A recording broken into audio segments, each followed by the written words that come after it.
चलो factory act 1940 act लिखिएगा। आज हम लोग लेबर वेलफेयर के जो भी एक्ट्स हैं उनसे जो जो पूछे गए हैं उसके बारे में हम लोग पढ़ेंगे।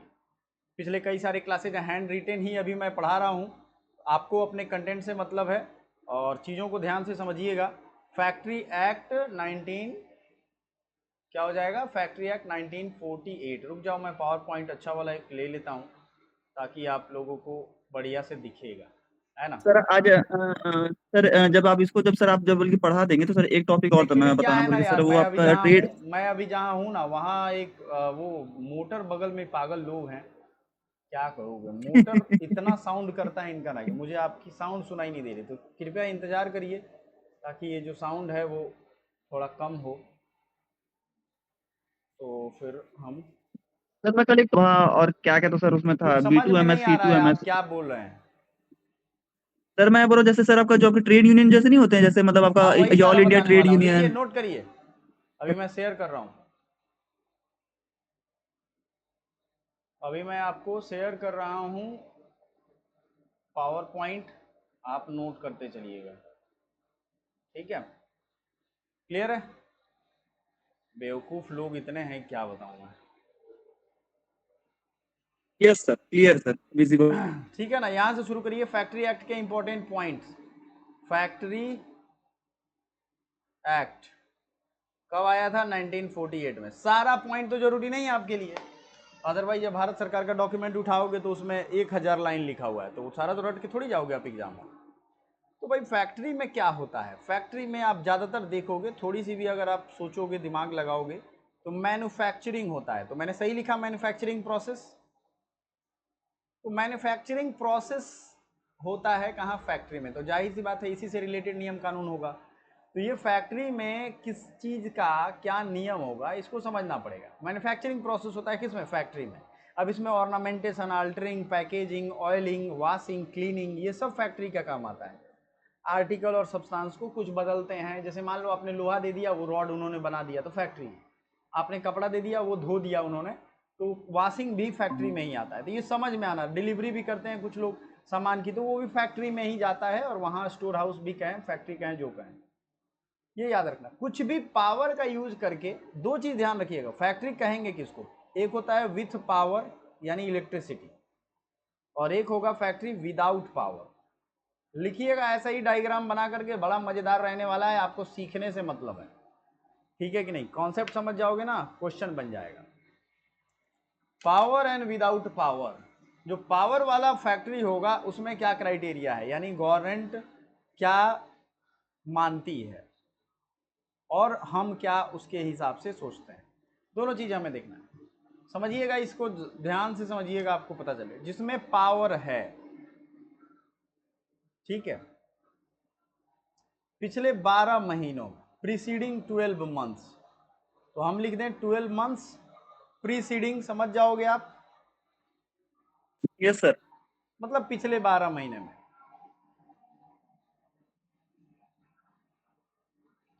तो अगर 10 या 10 से ज्यादा लोग, या तो 10 या 10 से ज्यादा लोग पावर वाले में काम कर रहे हैं कहीं भी, तो वो क्या कहलाएगा, फैक्ट्री। और विदाउट पावर में 20 या 20 से ज्यादा लोग, वही 12th मंथ, मतलब 12 महीने लगातार उन्होंने काम किए हों। मैं हिंदी में यहां लिख देता हूं, 12 महीने 20 या 20 से ज्यादा लोग विदाउट सर पावर कुछ काम कर रहे हैं। दिख जैसे नहीं रहा मान लो है। विदाउट पावर में क्या हो जाएगा, जैसे धोबी हैं 20 एक जगह बड़ी सी फैक्ट्री लगा करके कपड़ा धो रहे हैं, ठीक है। ये आपको कहाँ देखने को मिल जाएगा, ये देखने को मिल जाएगा दिल्ली में। बड़े बड़े वहाँ वॉश बेसिन बने हो रहे रहते हैं, बड़ा सा नाद बना रहता है, और वहाँ दे दनादन कपड़ों की धुलाई चल रही है।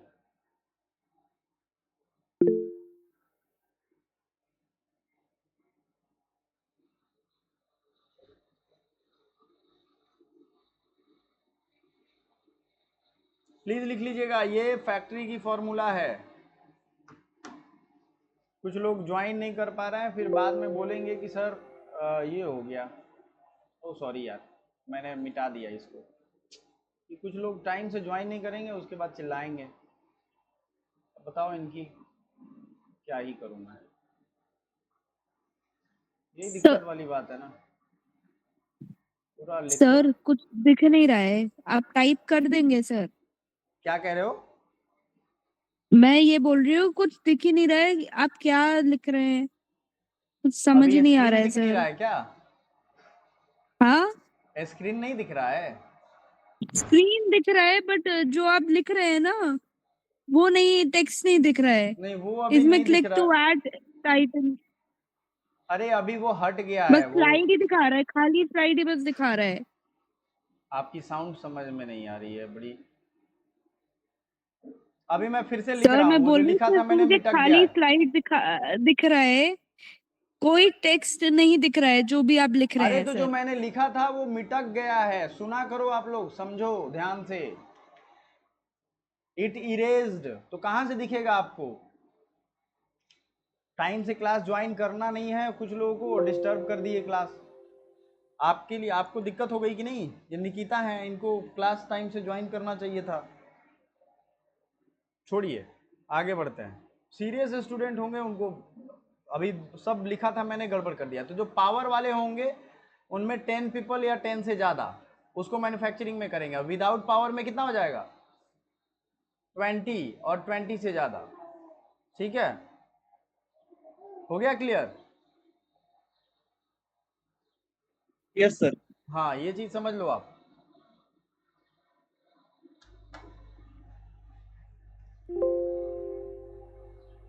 जो मैं चीज़ बता रहा हूँ उसको समझिए ध्यान से। पावर एंड पावर, ये फैक्ट्री की परिभाषा है। आगे बढ़ते हैं।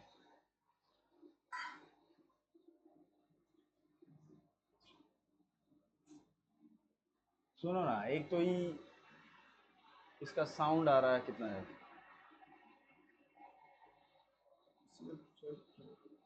सब तरफ से डिस्टरबेंस नहीं करना है। चलिए आगे बढ़ते हैं।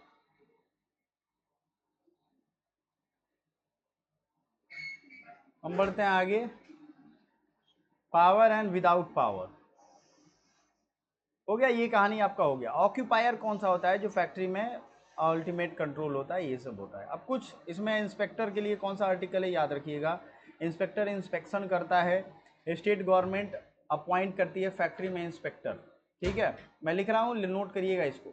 इंस्पेक्टर को लेकर के कौन सा क्लॉज है, कोई बता सकता है? किसी ने पढ़ा है? मैंने होमवर्क भी दिया था। तो ये पावर और विदाउट पावर का खत्म हो गया। अब जो मैं लिखूंगा उसको फटाफट से लिखिएगा। इंस्पेक्टर का जो क्लॉज है ये मैं मिटा रहा हूँ, पावर और विदाउट पावर का ये मिटा रहा हूँ मैं। ठीक है, चलो। अब स्टेट गवर्नमेंट जो है वो इंस्पेक्टर को अपॉइंट करती है। ठीक है, कौन अपॉइंट करता है? State government. सेंट्रल गवर्नमेंट मत सोच लेना, फैक्ट्री उसी के अंदर में आता है इंस्पेक्टर। और ये आता है आपको सेक्शन 9 में, फैक्ट्री एक्ट के सेक्शन 9 में। इंस्पेक्टर के बारे में मैं कीवर्ड्स बता रहा हूँ सिर्फ आपके एग्जाम पॉइंट ऑफ व्यू से।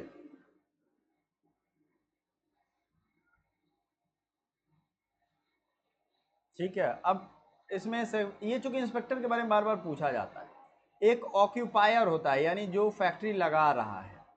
ऑक्यूपायर जो है एक जनरल नोटिस भेजता है इंस्पेक्टर को, कि डिटेल नोटिस कि हम भाई एक फैक्ट्री के लिए जगह ले रहे हैं। और वो general duty of occupier of manufacturing ये 7A 7B में है। तो ऑक्यूपायर का और उनके नोटिस का लेकर के 7B, कुल मिलाकर के 7 वाला क्लॉज याद रखना, ऑक्यूपायर। ये भी क्लियर है? एक सर्टिफाइंग सर्जन होता है जिसका काम, सर्जन डॉक्टर ही होगा, सर्टिफाइंग, वो हजार्डस कंडीशन वो इन सब चीज़ों को ऑब्जर्व करेगा। Certifying surgeon, SURGEON, surgeon. ये हो गया सेक्शन 10। ठीक है, ये याद रखिएगा, सेक्शन 10। चलो भाई, आपको ये मालूम होगा ना कि हेल्थ ऑफ द वर्कर की बात होनी चाहिए। मैं डिटेल प्रोविजन नहीं बता रहा हूँ ना, पूछेगा आपसे हेल्थ ऑफ द वर्कर, इसकी बात कौन से आर्टिकल में की गई है? नोट करिए, हेल्थ ऑफ द वर्कर ये चैप्टर 3 में की गई है, सेक्शन नहीं, चैप्टर 3।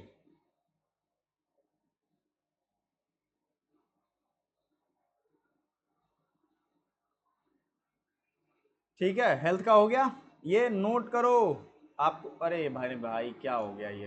अच्छा ठीक है, सेफ्टी, मुझे लगा ये फिर से डिलीट हो गया, पिछला वाला तो डिलीट हो गया, तो बच्चे बेचैन हो जाते हैं, उनको तुरंत चाहिए, इंस्टेंट चाहिए, तो नोट कर लिया करो आप। सेफ्टी है आपके सेक्शन 21 से, क्योंकि कई तरीके की सेफ्टी होती है फैक्ट्री में, आप देखते होंगे पुराने फिल्मों में हाथ कट जाता है 41A तक, ठीक है, लेकिन ये किस चैप्टर में है? सेफ्टी, सेफ्टी किस किस चैप्टर में है बताइए?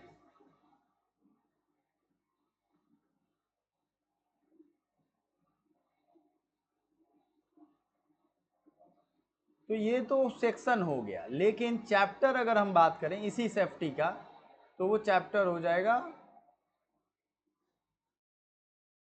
IV and IVA।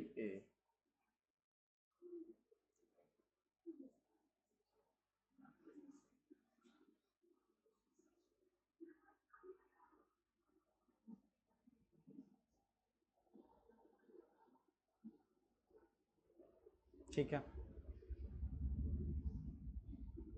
Welfare of worker किस में है भाई? चलो नेक्स्ट, वेलफेयर ऑफ वर्कर की बात हुई है,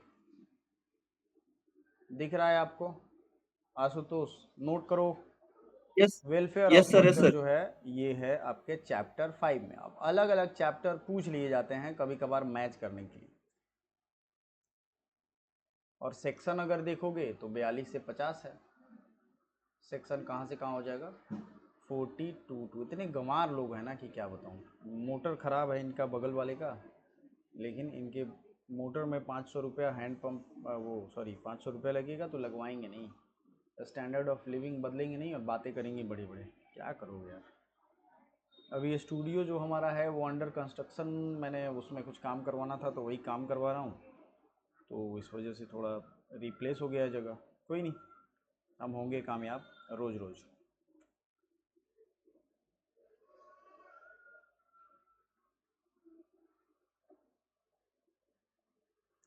तो फैक्ट्री में आप देखते होंगे सबके वर्किंग आवर होते हैं, होता है कि नहीं? कोई इतना देर काम करेगा, कोई इतना देर काम करेगा, तो वर्किंग आवर का कॉन्सेप्ट जो है, वर्किंग आवर, ये कॉन्सेप्ट कितने देर कोई काम करेगा किस में है? चैप्टर VI यानी चैप्टर 6, वर्किंग आवर किस में आ जाएगा? चैप्टर 6। अब इसी में आप देखोगे daily and weekly hour, compensatory holidays, ये सब इसमें चैप्टर 6 में ही है ना, कि डेली इतना देर काम करना है, वीकली आपका 5 दिन काम करना है, 6 दिन काम करना है कि नहीं? सुनते हो ना? अरे कहीं भी आप जॉब करोगे तो ये बातें होती है ना। सर यस, तो ये याद करना आप, आपके लिए मैं बता रहा हूँ, ये सब ज़रूरी चीज़ें हैं। हमने 7 का कुछ देखा था पार्ट, कुछ यंग पर्सन को भी एम्प्लॉयमेंट दे दी जाती है किसी किसी काम में। अच्छा चलो भाई, काम कर रहा है तो कोई छुट्टी भी लेगा, वर्किंग आवर की तो बात हुई है।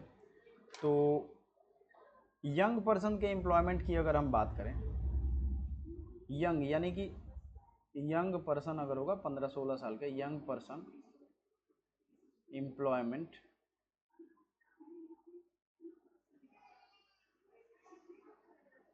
इज गवर्न्ड बाई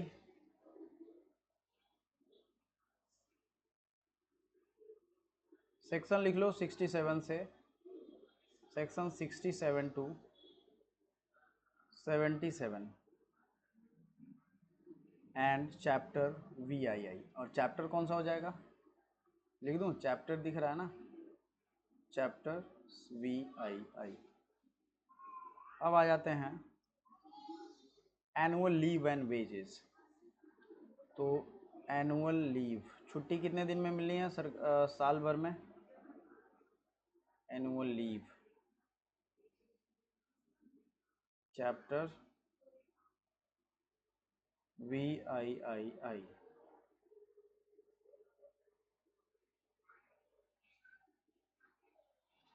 मतलब 20 दिन पे एक दिन का नियम होता है कि 20 दिन पे आप एक दिन ले सकते हो छुट्टी, और बाकी संडे वनडे का तो है ही। अगर मान लो कि आप इन सब नियम कानून को नहीं मानते हो, कई बार होता है ना कि जो एम्प्लॉयर है वो कहते हैं अरे हम नहीं, इतना नियम कानून नहीं समझेंगे, वेलफेयर सेफ्टी सब नहीं करेंगे, तो पेनल्टी लगाया जाता है, ये आप नहीं जानते हैं तो जान लो। पेनल्टी किसके द्वारा लगाया जाता है?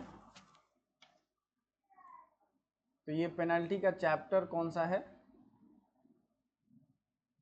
IX और X, यानी 9 और 10। तो आपका इतना सारा अगर आपने कर लिया ना तो आपका इंपॉर्टेंट हो जाएगा, इंपॉर्टेंट इसमें कंप्लीट हो जाएगा बात।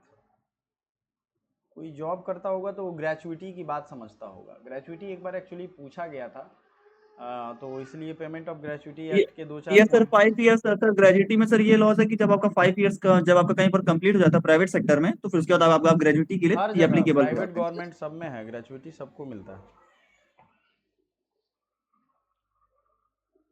ग्रेचुइटी जो है वो सबको मिलता है, प्राइवेट हो सरकारी हो।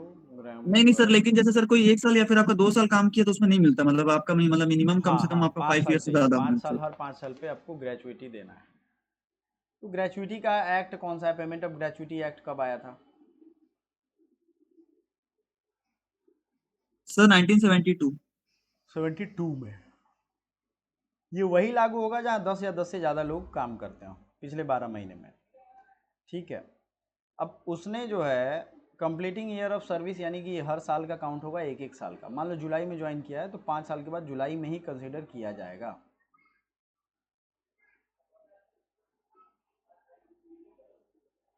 ठीक है।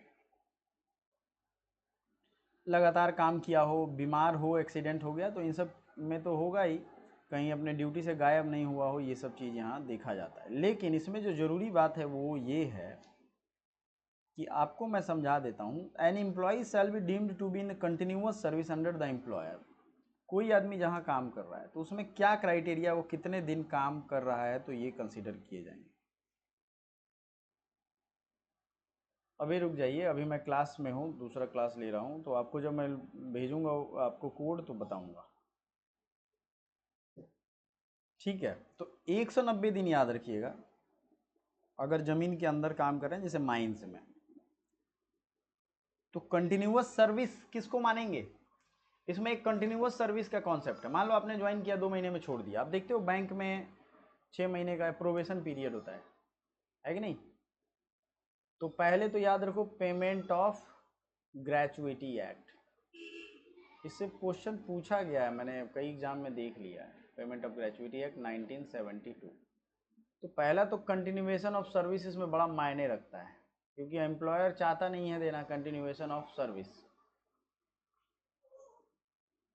तो जमीन से नीचे, यानी कि 190 days below land, below land, और 240 days above the ground, above the ground। कोई दिक्कत?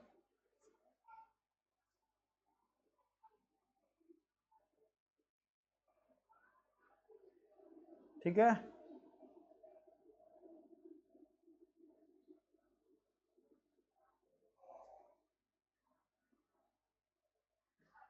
तो बताओ जमीन के नीचे और जमीन के ऊपर वाला क्या क्या है आंकड़ा? आशुतोष आप ही बताओ जल्दी से, ये क्राइटेरिया पूछा जाता है।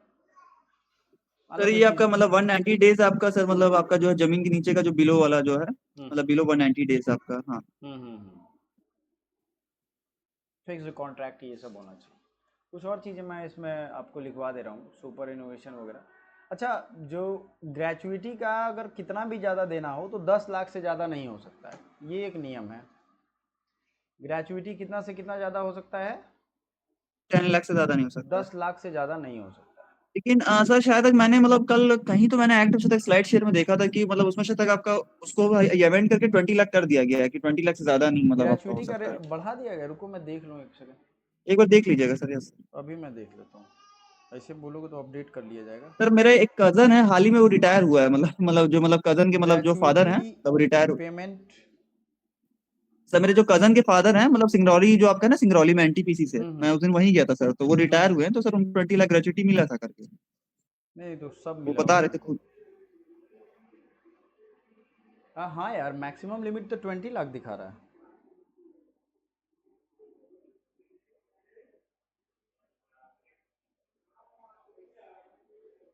हाँ आ गए, एक सेकंड में आता हूँ, बस ये याद रखिएगा 20 लाख अपडेट कर लीजिए, maximum amount yes sir, gratuity 20 lakh.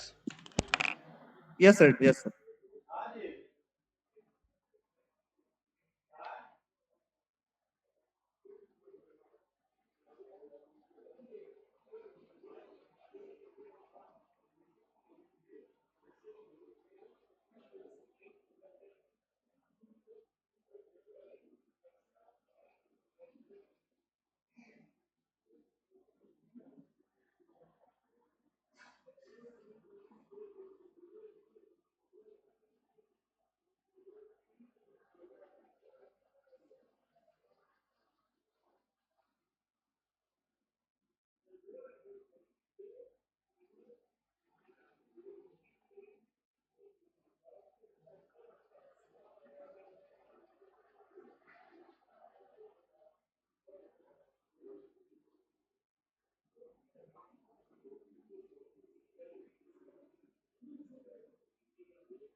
चलो तो ग्रेजुइटी का 20 लाख हो गया, एक्चुअली कोई आ गया था तो ठीक है जी। यस सर, यस मैं सर। भी बुक में या हर जगह अपडेट कर लो आप लोग, ये अच्छी बात आपने बता दी। 10 नहीं, अब ये 20 लाख हो गया है।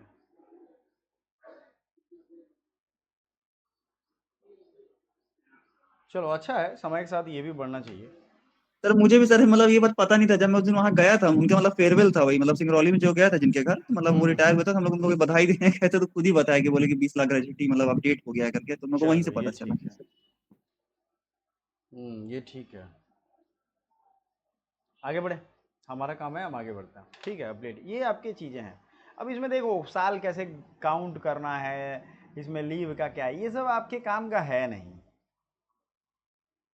आपके 5 साल कंटिन्यूअस सर्विस होना चाहिए, 5 ईयर कंटिन्यूअस सर्विस।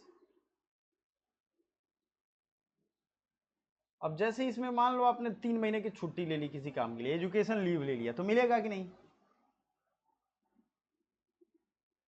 नहीं मिलेगा। हाँ 5 सर, साल के मिलना बाद चाहिए। रिजाइन करते हो तो नहीं मिला। मिलेगा, अपॉन हिज डेथ भी अगर मर जाते हो 5 साल के बाद तो भी आपको ये मिलेगा।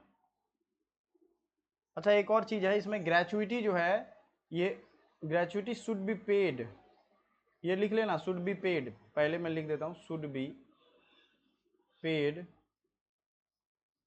With in 30 days, within 30 days from the date of retirement, from retirement date. कोई दिक्कत? No sir. ये काम हो गया। अब पेमेंट ऑफ वेजेस एक्ट आते हैं, पेमेंट ऑफ वेजेस देख लेंगे और ट्रेड यूनियन देख लेंगे। ट्रेड यूनियन जरूरी है आपके लिए।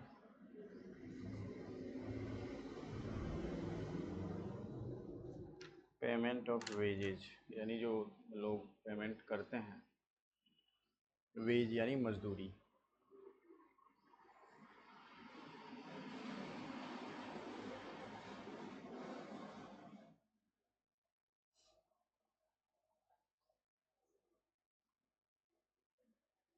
तो बताइए, आप भी तो कुछ पढ़ के आए होंगे।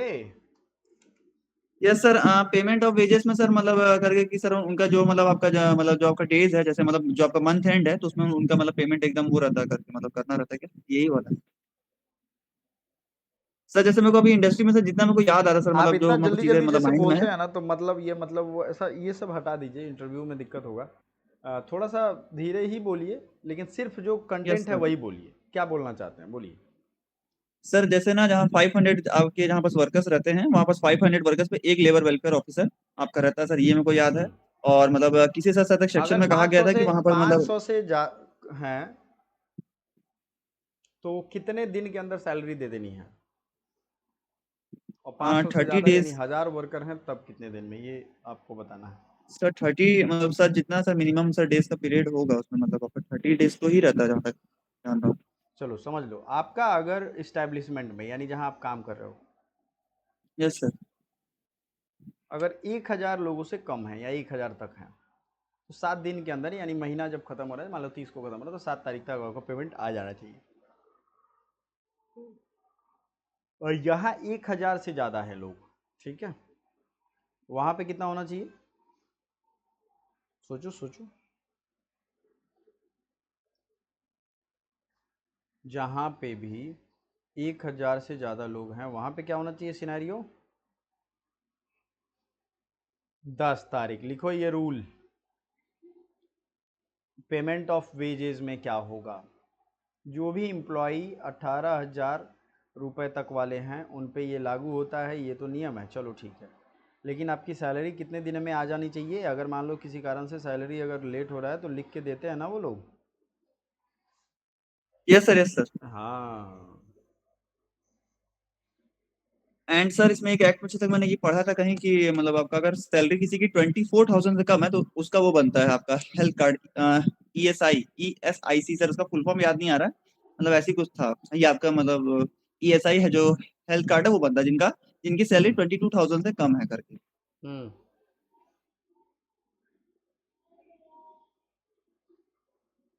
तो कोई बात नहीं है, आप अभी जो मैं बता रहा हूँ वो लिखिए। लिख लिया? इस्टेब्लिशमेंट में यस सर। 1,000 लोग हैं तो आपका महीने के 7वें दिन मिल जाना चाहिए सैलरी, 7 दिन के अंदर, और उससे ज़्यादा है तो वो। एक चीज़ और है, यहाँ एक रूल है, पेमेंट ऑफ वेजेस एक्ट मैं लिख रहा हूँ नया, आप लिखिएगा, पेमेंट ऑफ वेजेस एक्ट। तो आपको जो सैलरी दिया जाएगा वो किस में दिया जाएगा? इसके सेक्शन 6 में। याद रखिएगा, सबके अलग अलग सेक्शन है। Section 6 payment of wages act क्या कहता है कि जो भी आपको वेज दिया जाएगा, wages should be made on, sorry, should be paid in current coin या करेंसी, करेंट क्वाइन और करेंसी। समझ में आ रहा है बात? ऐसा नहीं है कि आपको बोलेगा कि चलो भाई मेरे यहाँ यस एक सर। कुंटल चावल हो गया, ले जाओ, आपका यही सैलरी है। जो भी करंट आपकी क्वाइन है या करेंसी है, पहले क्वाइन दिए जाते थे सैलरी में।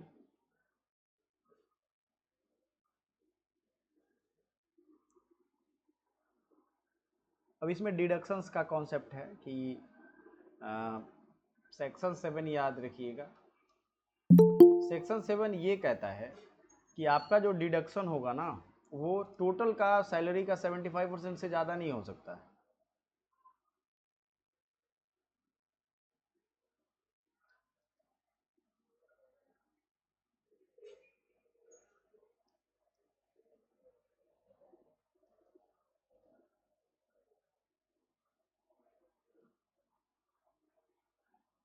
ठीक है, ऐसा ना हो कि 30,000 सैलरी है और आपने 32,000 उसके डिडक्शन कर लिए, काट लिए, ये नहीं करना है। Yes sir.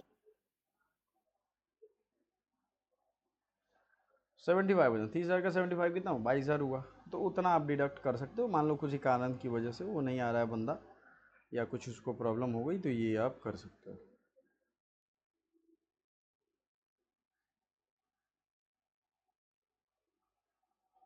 सर ये पूछा था सर, जैसे आप सर यूपी के, आप सर वहाँ पर से ये कौन से डिस्ट्रिक्ट से हैं सर यूपी में? क्या कह रहे हो? सर आप यूपी के, आप बोलिए कौन से डिस्ट्रिक्ट से हैं? आवाज़ नहीं आ रही, क्या कह रहे हो? सर आप मतलब यूपी में, उत्तर प्रदेश में आप कौन से डिस्ट्रिक्ट से, मतलब कौन से जिला का मतलब आपका सर है नहीं, घर, मैं मतलब एक्चुअली जिला बिहार में? पूर्वी चंपारण से हूँ। मैं यूपी चंपारण में, से। मैं बनारस BHU से पढ़ाई किया हूँ। अच्छा। हाँ। हमको लगा कि आपको बनारस में ही घर है करके। नहीं नहीं, घर नहीं है, वहाँ पढ़ा हूँ। ठीक है, तो चलो हम लोग आगे बढ़ते हैं धीरे धीरे।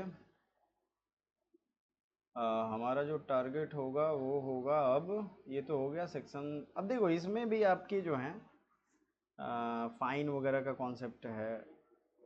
फाइन जैसे लगाते हैं ना किसी से, जैसे किसी स्कूल में आप काम करोगे, मैंने सुना है, एक लेडीज़ हैं, GD उसमें पढ़ाती हैं, जयपुरिया स्कूल है एक, तो उसमें उनसे रजिस्टर गलत भरा गया तो 500 रुपया फ़ाइन है। अब बताइए ये कौन सा रूल होता है?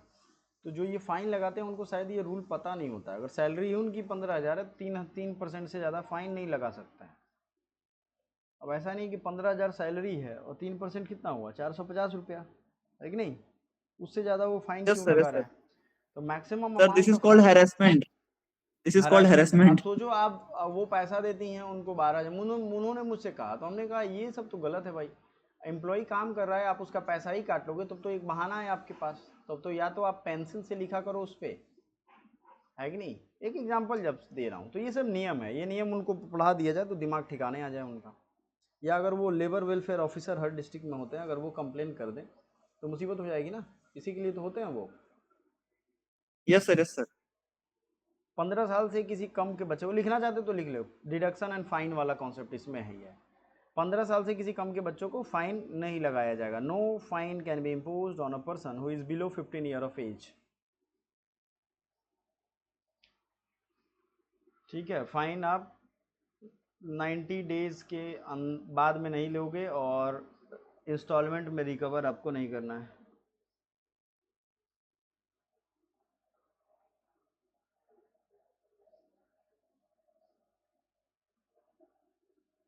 Maximum amount of fine should not exceed 3% of the wages and salary.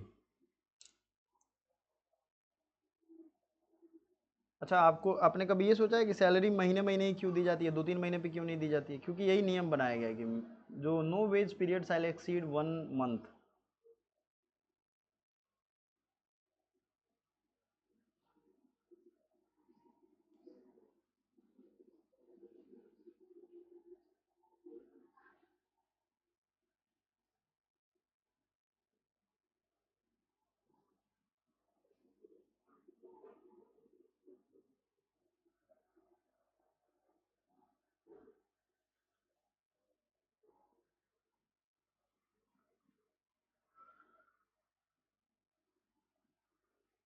ठीक है,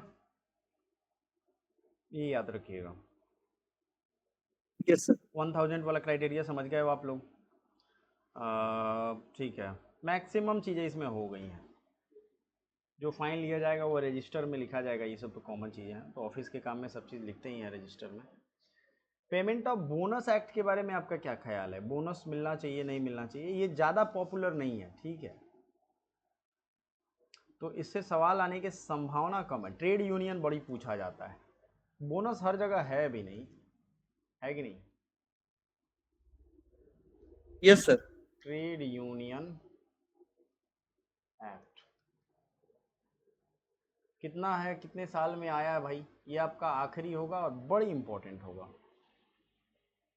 क्या हुआ था सर ये ना कि 1926 में आपको आया बताया था आया ना है। कि फैक्ट्रीज में बड़ी प्रॉब्लम होती थी, तो स्ट्राइक, ताला मारो, हड़ताल करो, ये करो। पुराने मूवीज में आपको दिखता होगा ये सब चीज़, पुराने बड़ी मूवीज बनती थी इन सब चीज़ों पे। अरे चक्का जाम करो, ये करो, प्रोडक्शन रोक देते थे। जो मजदूर होते थे उनके 2-3 लीडर हो जाते थे, और वो जो एक लीडर उनमें होता था वो सब करवाता था, उसके अपने इंटरेस्ट थे, या वो कैसे कर रहा है वो होते थे, लेकिन दिखता था ना ये मूवीज़ में।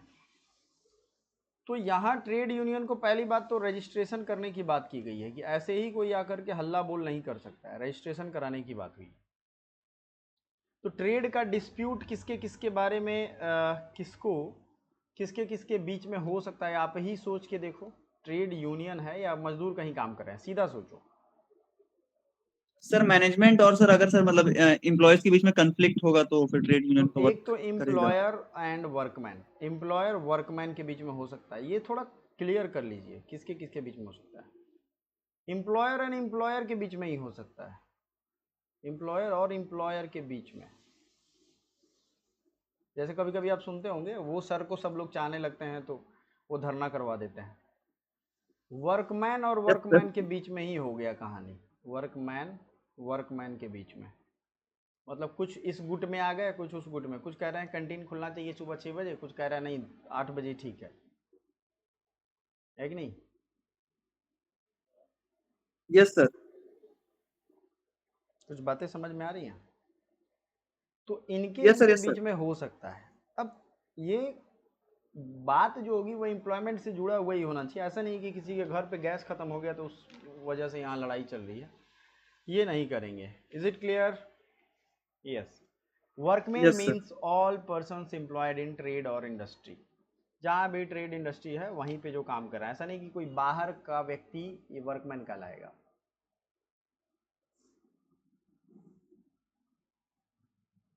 ट्रेड यूनियन मतलब कोई भी टेम्पररी या परमानेंट हो सकता है, formed primarily for the purpose of regulating the relation between workman and employer.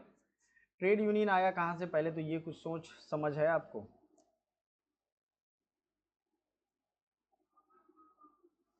Sir all India trade union सबसे पहला ट्रेड यूनियन था, ऑल बस ये इंडिया जान ट्रेड रहा यूनियन हूँ। कांग्रेस 1920 में बनता है, लाला लाजपत राय, सुभाष चंद्र बोस, इन सब का रोल आप जानते हो। तो ये लोग बेसिकली तो वही आया था कि अंग्रेज उस समय फैक्ट्री के मालिक होते थे और वो ठेंगा दिखा देते थे भारतीय मजदूर से काम करवा करवा के, है कि नहीं? तो वहीं से बगावत शुरू हुई थी, लेकिन आज़ाद भारत में भी ये रह गया, मजदूरों का शोषण नहीं होना चाहिए। फिर मार्क्सवादी आंदोलन आया तो ये चीज़ और बढ़ा, है कि नहीं है? Yes sir. ये सब चीज़ें हैं जो आपको कंसिडर करना चाहिए। चलो आगे बढ़ते हैं। अब हम एक चीज़ और ध्यान रखेंगे, कौन कौन लोग ट्रेड यूनियन के रजिस्टर कर सकते हैं? एनी 7 और मोर पर्सन। तो रजिस्ट्रेशन वाले पार्ट में यहाँ लिख दूं मैं, एनी 7 और मोर पर्सन। जैसे भारतीय मजदूर यूनियन संघ आपने सुना होगा, can register trade union provided that no trade union of workman shall be registered unless at the 10% और 100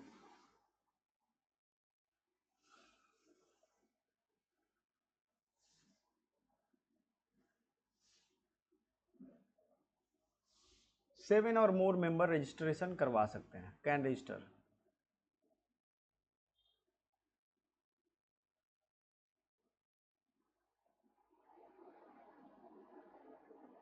मान लो उसमें 70 लोग, 100 लोगों से कम है तो 10% देखेंगे, 90 है तो 9 लोग आएंगे, रजिस्टर करवा सकते हैं।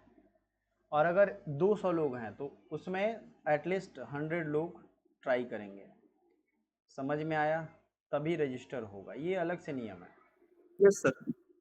पेमेंट ऑफ मिनिमम सब्सक्रिप्शन 1 रुपी रख सकते हैं रूरल वर्कर के लिए, 3 रुपी रखते हैं जो शहरी वर्कर है अनऑर्गेनाइज्ड। ठीक है, और भी कोई केस होता है तो बात, तो ये तो बदल सकता है शायद। Payment of minimum subscription 1 rupee per annum है। Office bearer of trade union cannot be elected for more than 3 year. Office bearer in the sense उसके जनरल सेक्रेटरी होते हैं ना भाई। तो ऑफिस बियरर्स में यस सर। आते हैं, सबसे पहले समझते हैं। ऑफिस बियरर्स जो हैं वो 3 साल से ज़्यादा के नहीं हो सकता, नॉट मोर देन 3 ईयर। ठीक है, ये रूल है। रूरल वर्कर के लिए कितने रुपए में मेंबरशिप मिल जाएगी?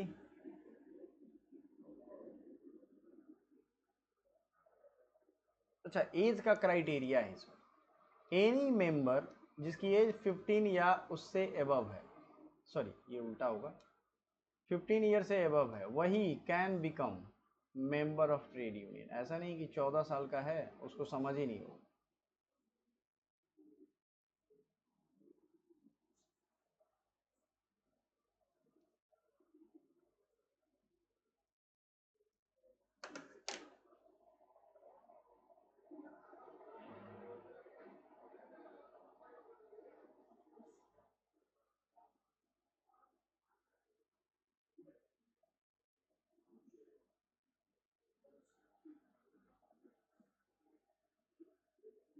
ठीक है,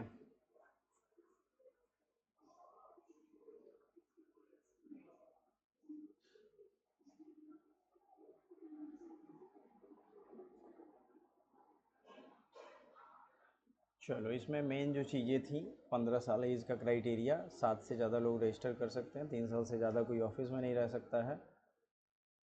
इसमें एक अमेंडमेंट आया था 2001 में। इसमें एक चीज़ होमवर्क लिख लो कि कुछ न्यू अमेंडमेंट्स आए हैं क्या, न्यू अमेंडमेंट्स मैं भी नोट कर लेता हूँ इसको, फिर न्यू अमेंडमेंट के साथ हम आपको बताएंगे। ठीक है?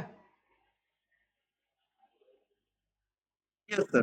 हाँ, ये आपको समझना है। फिर इंडस्ट्रियल डिस्प्यूट एक्ट जो है, ये थोड़ा सा बड़ा एक्ट है। इंडस्ट्री में बहुत डिस्प्यूट हुआ है, ये आखिरी है, आपको होमवर्क के तौर पे रहेगा। लिख लो इंडस्ट्रियल डिस्प्यूट एक्ट। समझिए सर, एक डाउट था, ये पूछना था सर कि जैसे सर एक कल क्वेश्चन था, मैं उसको देख रहा था, जैसे सर आपका national policy for youth, national policy for women, national की आपका पॉलिसी फॉर एजुकेशन, तो सर ऐसे सर आपके कितने मतलब जो आपके नेशनल पॉलिसी हैं, मतलब आपके उसमें सेक्टर्स में किन किन नहीं, सेक्टर्स में है? हमारा तो ये नोट किया हुआ है, लिखवा दे क्या अभी आपको? हाँ लिखवा दीजिए सर, बस इसको मैं जल्दी से लिख लेता हूँ। अच्छा अच्छा अच्छा, ठीक है, मैं लिखवा देता हूँ। टोटल कितने पॉलिसीज हैं? ठीक है, नोट किया हुआ है मेरे कॉपी में, बस एक सेकंड।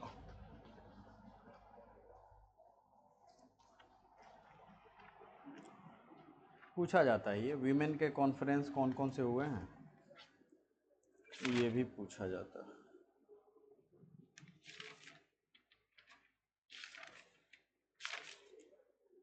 इंटरनेशनल ईयर ऑफ भी है और national policy on child women, ये सब है।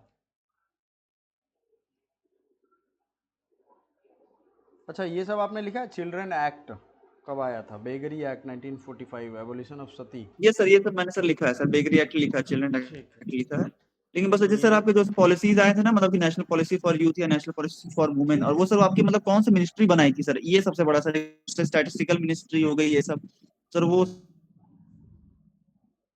लिखिए नेशनल पॉलिसी ऑफ वुमेन।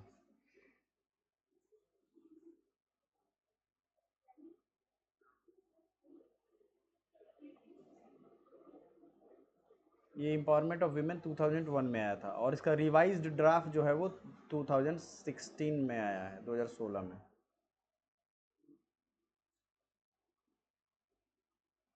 ये जो है सर आपका पॉलिसी सर आपकी कौन सी मिनिस्ट्री सर आप बनाती है इसको? पॉलिसी के लिए उनके अपने अपने WCD है, वीमेन एंड चाइल्ड डेवलपमेंट। फिर नेशनल पॉलिसी ऑन चिल्ड्रन,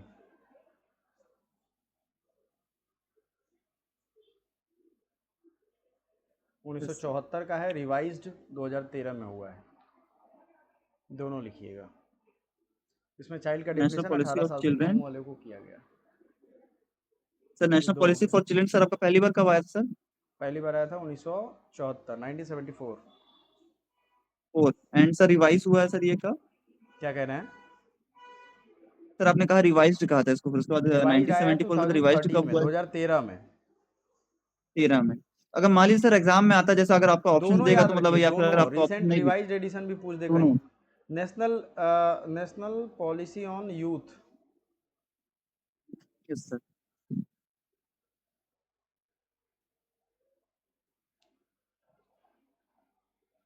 तो ये यस सर। 2014 में रिसेंट आया है, ठीक है। Yes sir. नेशनल मिनिस्ट्री है इसकी, ministry of youth affair and sports. ये 3 हो गया। और भी कोई होगा तो आप मुझे व्हाट्सअप कर दीजिएगा, मैं सबको एक साथ एक नोट्स बना करके आपको शाम तक ये वीडियो भी अपलोड कर दूंगा, ठीक है। और जो जिसको यस भी सर। प्रॉब्लम लगे ओके वो सर। प्लीज़ मुझे एक बार ठीक, देखो स्टूडेंट्स की डिमांड पता चलेगी तभी मैं उसको एज अ नोट्स आपको बना करके यूट्यूब पे अपलोड कर दूंगा। थैंक यू, है ना। Yes sir, thank you sir. चलो, यस सर, यस सर। ये काम आपको रेगुलर बेस पे करना है।